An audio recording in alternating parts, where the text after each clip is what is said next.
진성환의 시사야.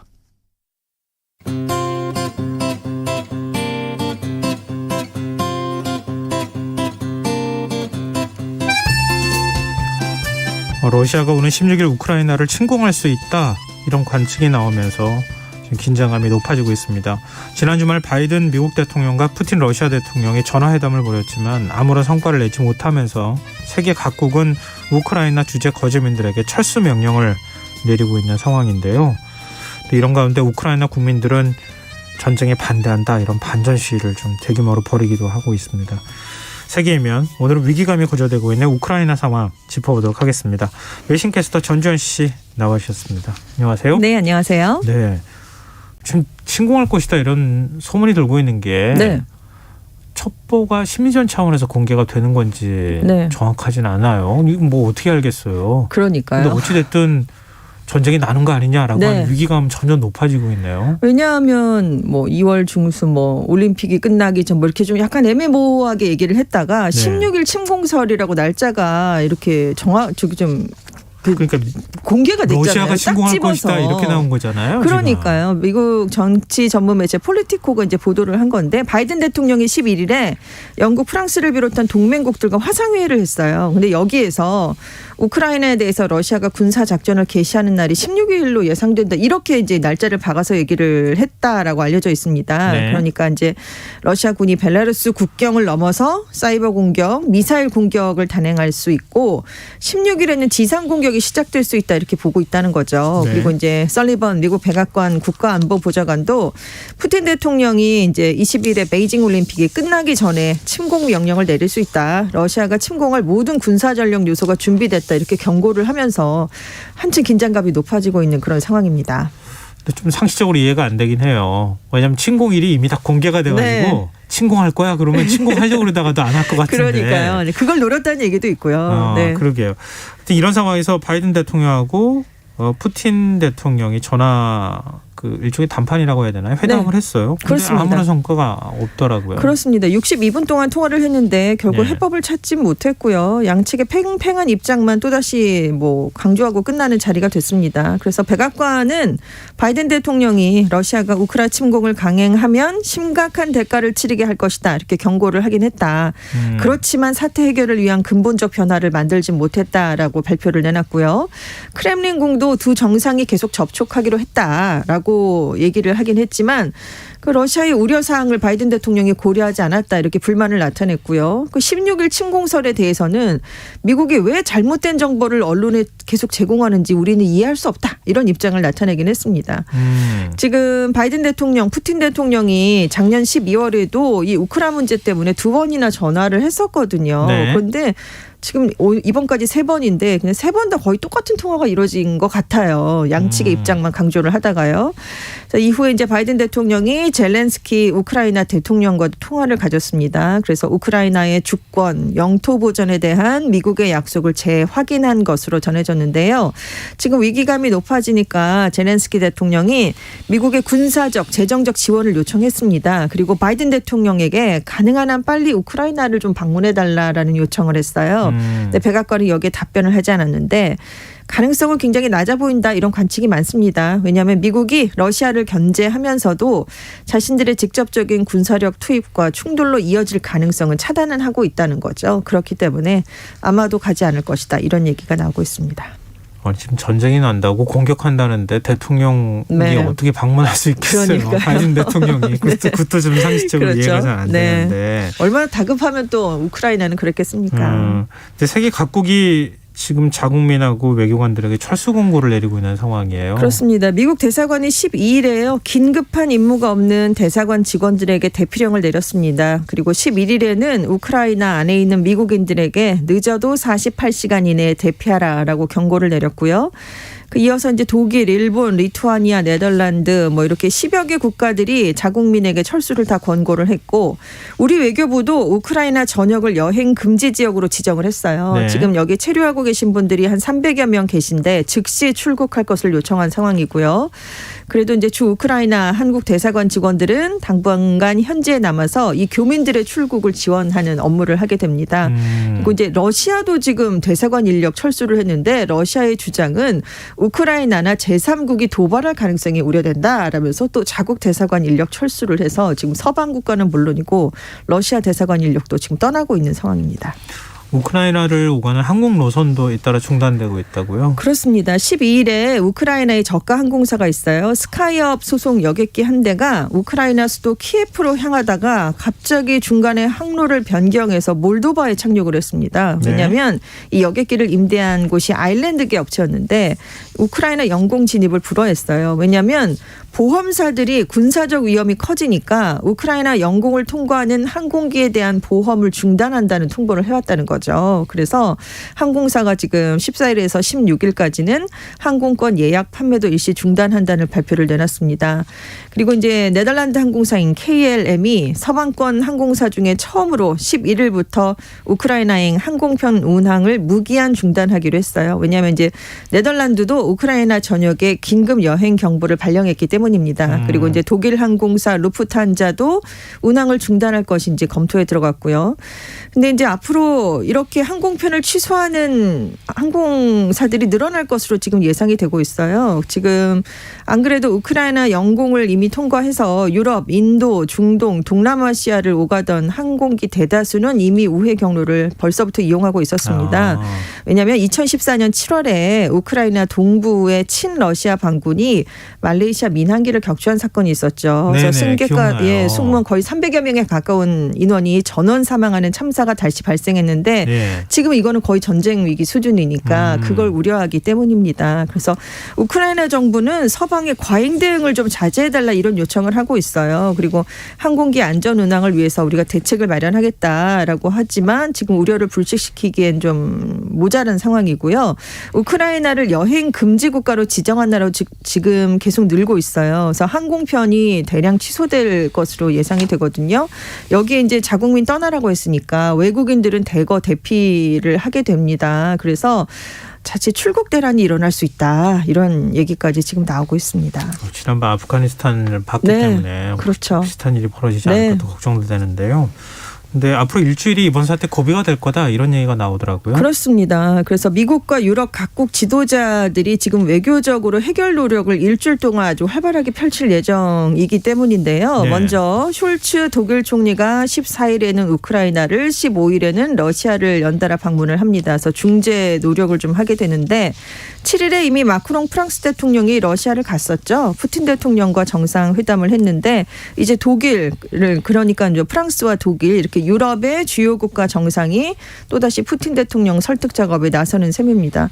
근데 이제 숄츠 총리가 7일에 미국을 방문했었어요. 바이든 대통령하고 회담을 했는데 이제 러시아가 우크라이나를 침공하면 제재를 하기 위한 모든 준비를 갖췄다 이렇게 얘기를 했습니다. 그래서 가디언지는 숄츠 총리의 이번 방문이 사태를 해결할 수 있는 사실상 마지막 기회가 되지 않겠느냐 이런 전망까지 내놓고 있고요. 왜냐하면 이제 숄츠 총리가 러시아에 가는 날이 지금 침공 예정일이라고 공개된 16일 전날이니까 그 굉장히 지금 여기 이 방문이 주목을 받고 있습니다. 그리고 이제 18일에서 20일에는 독일 뮌헨에서 이제 뮌헨 안보 회의도 열리는데 이게 주요국 정상과 장관들이 참석하는 세계 최대 규모의 연례 국제 안보 회의거든요. 그러니까 여기도 굉장히 많은 국가가 참여를 하니까 주목해 볼 만한 그런 회의고 러시아는 지금 10일부터 20일까지 벨라루스에서 합동 군사훈련을 하고 있어요.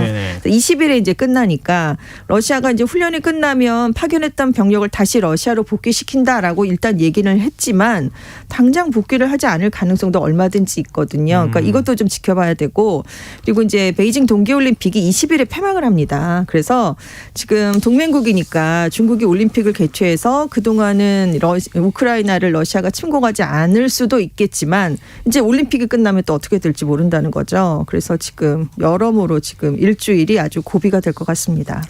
근데 유럽 각국들의 그 속마음은 조금씩 다 다르다고요? 그렇습니다. 일단 유럽 전체적으로 보면 이게 가장 큰 문제예요. 우크라이나에서 그 무력 충돌이 발생하면 대규모로 난민이 발생할 수 있는데 이 경우에 이 난민들은 유럽으로 쏟아져 들어올 수밖에 없습니다. 근데 지난번에도 대규모 난민 사태를 겪었기 때문에 지금 안 그래도 지금 그래서 굉장히 긴장을 하고 있는 상황이에요. 그래서 유럽 지도자들이 우크라이나 문제에 관심을 둘 수밖에 없는데 여기에 개인적인 사정들이 있습니다. 지금 존슨 영국 총리가 이번 주 후반에 북유럽과 발트해 국가를 비롯한 유럽의 지도자들과 회담을 하게 돼요. 네. 그런데 알고 보면 존슨 총리가 지금 코로나19 봉쇄 시기에 총리실 관저에서 파티를 많이 해서 네네. 이른바 파티게이트로 궁지에 몰려 있거든요. 근데 이번 주에 이게 조사 결과가 또 나옵니다. 여기서 실제로 위반한 게 확인이 되면 훨씬 더 사임 요구가 거세지거든요. 네. 그러니까 그러기 전에 내가 외교적인 성과를 좀 내야 되겠다 이런 평가가 지금 필요성이 지금 존슨 총리에겐 있고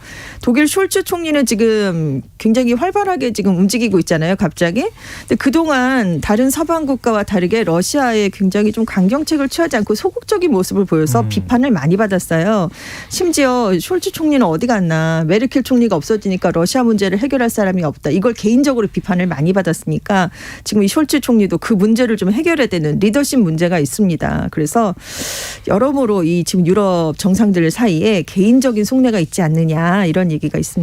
그래도 유럽 정상 가운데는 마크롱 프랑스 대통령이 가장 활발하게 움직이는 것 같은데요. 그렇습니다. 계속해서 여러 나라를 돌아다니고 있잖아요. 프랑스 존재감을 이번 기회에 한번 확실하게 보여주겠다 이런 건가요? 그렇습니다. 그것도 있고요. 이제 해결사를 지금 자처하고 있다 이런 얘기가 있는데 네. 4월에 프랑스 대선이 있습니다. 얼마 안 남았어요. 재선을 위해서 이번 사태를 자신의 지도력을 발휘해야 할 기회로 삼는 게 아니냐 이런 분석이 나오고 있고 이제 더 큰 그림은 이제 재선은 물론이고 메르켈 전 독일 총리가 퇴임을 한 이후에 유럽의 리더 자리가 좀 비워져 있는데 이 공백을 좀 자신에 메워보겠다. 그래서 이제 그런 기회로 우크라 위기를 기회로 삼고 있는 게 아니냐 이런 얘기가 나오고 있어요. 그런데 이게 잘해야 성과가 있는 거고 잘 못하면 오히려 대선에 악영향을 끼칠 수 있는데 푸틴 대통령하고 회담을 하러 가면서 우크라이나를 그러니까 중립국화하는 핀란드화하는 게 방안의 하나로 검토될 수 있다라고 얘기를 했는데 서방하고 소련 간의 냉전이 한창이던 1960년대 그러니까 구소련과 국경을 맞대고 있는 핀란드가 중립을 선언하는 대신에 소련이 자국 내정과 외교 정책에 상당한 영향력을 행사하는 걸 허용하는 게 핀란드화였습니다. 네. 근데 핀란드로서는 당시가 굉장히 모욕적인 그런 시대였으니까 이런 얘기가 다시 거론된다는 게 굉장히 불편할 수밖에 없고요. 핀란드하고 소련은 전쟁도 했었으니까요. 그렇습니다. 네. 그래서 이제 핀란드화라는 게 러시아 바람처럼 우크라이나의 나토 가입을 차단하고 우크라이나의 국내외 정책에 대한 러시아 영향력을 행사하는 건데 이걸 서방이 용인하는 전략으로 비칠 수가 있거든요. 그러니까 이건 너무 부적절한 그런 제안이 아니냐. 그래서 마크롱 대통령이 핀란드화를 꺼냈는데 하루 만에 이걸 또 처리하기도 하고 그래서 지금 번복하는 일도 있고 해서 지금 살짝 이미지가 좀 구겨진 그런 사태가 발생했어요. 정상들의 예외 관계가 지금 다 엇갈려 있고요. 그렇습니다. 또 선거도 앞두고 있고 네, 하니까 그렇습니다. 확실한 리더십을 보여줘야 네. 되겠다. 여러 가지 정치적인 욕심도 같이 작용하고 있는 것 같은데요. 근데 무엇보다도 지금 우크라이나에서 살고 있는 우크라이나 국민들이 중요한 거 아니겠습니까? 그렇습니다. 전쟁이 나도 지금 네. 우크라이나는 선택도 못하고 네.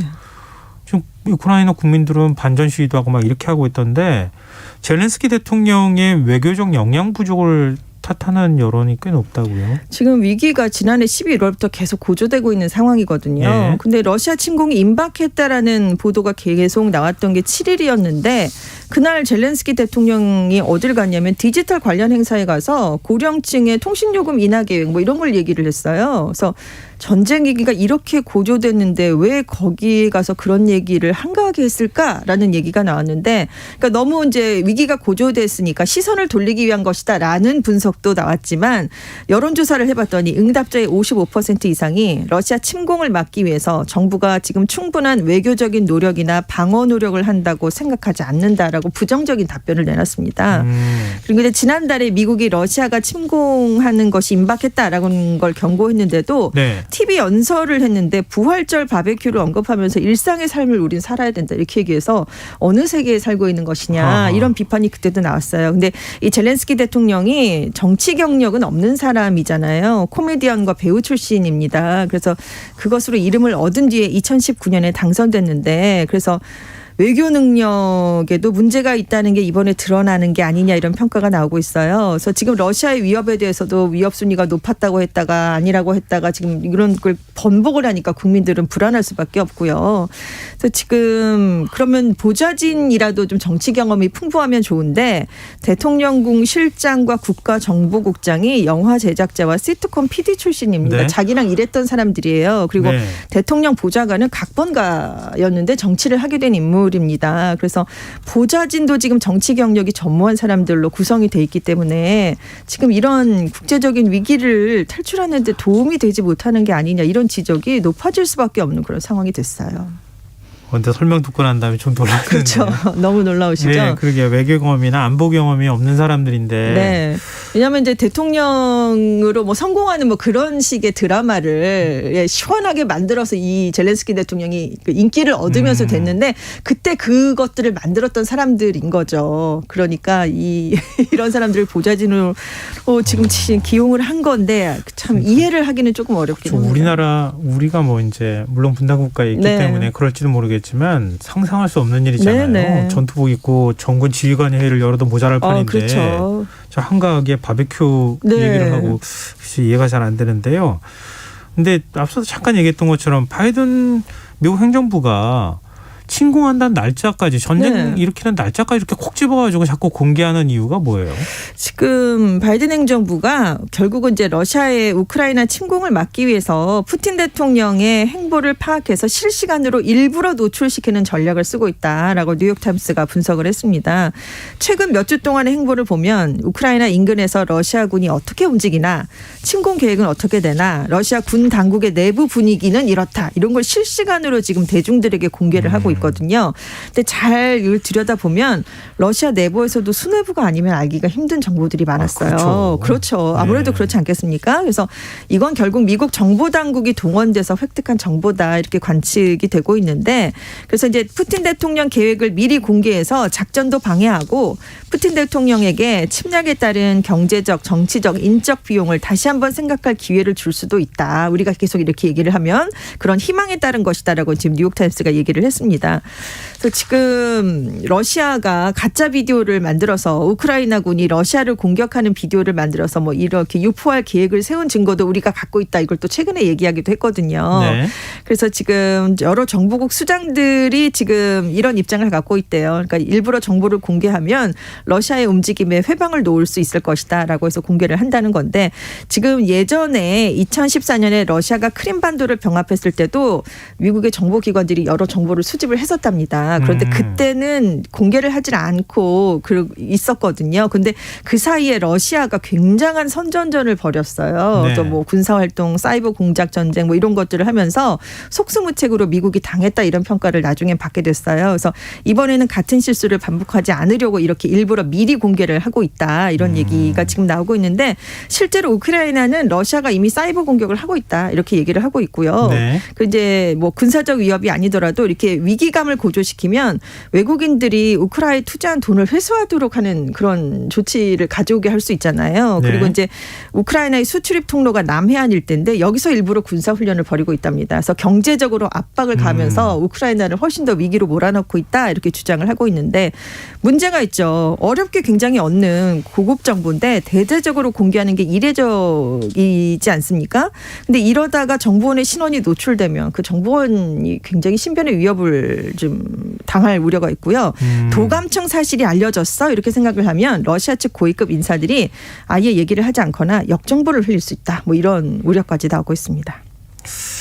네, 현대전은 심리전이다. 그렇죠. 현대전은 사이버전이다. 네. 뭐 이런 얘기를 하는 게 이 우크라이나 네네. 지금 사태를 통해서 우리가 확인되는 거 그렇습니다. 아닌가 그런 생각이 네. 드는데요. 뭐 예를 들면 미사일 쏘는 거 실시간으로 생중계한다거나 이렇게 하면서 상대의 심리를 흔들어 놓는 네네. 작업을 하는 거랑 좀 비슷한 것 같은데 좀 일단은 러시아 우크라이나 침공 가능성이 높아지면서 국제유가, 국제 곡물 가격 지금 영향 벌써 받고 있어요. 그렇습니다. 우크라이나 위기가 고조되면서 유가가 지금 배럴당 $100에 가까워지고 있어요. 11일 서부 텍사스산 중진류 3월 인도분이 배럴당 $93.1까지 올라갔습니다. 북해산 브렌트유 서울물도 배럴당 $94.44로 마감했는데요. 유가가 이렇게 $100에 근접한 건 2014년 이후에 처음이거든요. 근데 지금 상황이 그때보다 더 안 좋은 게 이미 코로나19 때문에 전 세계적으로 인플레이션 압력이 굉장히 높아진 상황인데 이렇게 유가까지 $100를 넘어가게 되면 세계 경제에 미치는 충격이 훨씬 더 커질 수 있습니다. 그래서 글로벌 경기가 크게 둔화할 가능성이 높아지게 되고요. 그리고 지금 식량 가격이 자극을 받을 가능성이 큰데 왜냐하면 러시아랑 우크라이나가 세계 4대 곡물 수출국입니다. 네. 특히 우크라이나가 보리랑 옥수수가 세계 4위고요. 미리 세계 6위를 차지하는 유럽의 빵 공장이라는 별명을 갖고 있거든요. 네. 근데 만약에 여기서 전쟁이 발생하게 되면 러시아나 우크라이나나 곡물 수출을 할 수 없게 되죠. 그러면 전 세계적으로 굉장한 타격을 입을 수밖에 없습니다. 우크라이나 사태 해결할 수 있는 방법 없어요? 그러니까 우크라이나 나토 가입을 좀 장기적으로 유보하는 방안이 있을 수도 있고요. 그리고 러시아랑 유럽의 접경 지역에서 러시아군과 나토군의 활동을 제한하는 그런 재래식 무기 감축 협정 체제로 복귀를 해야 된다 이런 얘기도 있고 우크라이나 동부 돈바스 지역의 자치권을 좀 보장해 주는 방안도 얘기가 나오고 있는데 네. 어떤 방법을 택하든 이 양쪽에서 양보를 좀 해야 되는 사안들이거든요. 근데 그렇죠. 지금 강대강 국면으로 대치를 하고 있기 때문에 이게 지금 풀기가 굉장히 쉽지 않은 상황입니다. 그래서 지금 10만 명이 넘는 러시아 병력이 우크라이나 전선에 전면 배치되어 있는데 이 상황이 장기화되다가 결국 기정사실화될 가능성이 크지 않겠느냐 이런 관측이 나오고 있어서 지금 외교적인 노력을 빨리 해서 타협책을 이끌어내야 된다 이런 목소리가 갈수록 커지고 있는 상황입니다. 지금 우리나라 주변 한반도 주변에도 강국들이 둘러싸고 있잖아요. 네. 만약에 우리나라에서 이런 급변 사태가 발생하면 어떤 일이 벌어질까? 그것도 한번 좀 비교해 보면서 네. 우크라이나 사태를 좀 지켜보면 어떨까 싶습니다.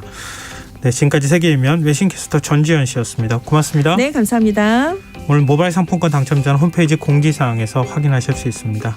김성환의 시사 오늘 여기까지 하겠습니다. 편안한 밤 되십시오.